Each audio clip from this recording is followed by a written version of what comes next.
Allora, vabbè, stiamo per partire. Intanto benvenuti in un altro video dei Radiocomandati. E abbiamo deciso di aprire questo video così. Siamo sulla Tesla del buon me ne sbatto, ragazzi.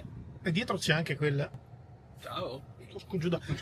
Dello zeppone. Ma com'è che tutte le volte No, mi stava cascando roba, giuro, non volevo mica dire niente allo zeppone. E facciamo questa cosa? Io voglio mettere qua e sentire Siete pronti? Ovviamente siamo in zona chiusa, ragazzi! Oh, figa! No, provo fortissimo. Cioè, Non è possibile! Ma che cazzo? e ti schianta contro il sedile, è una roba. Ma cosa stai dicendo? Ma è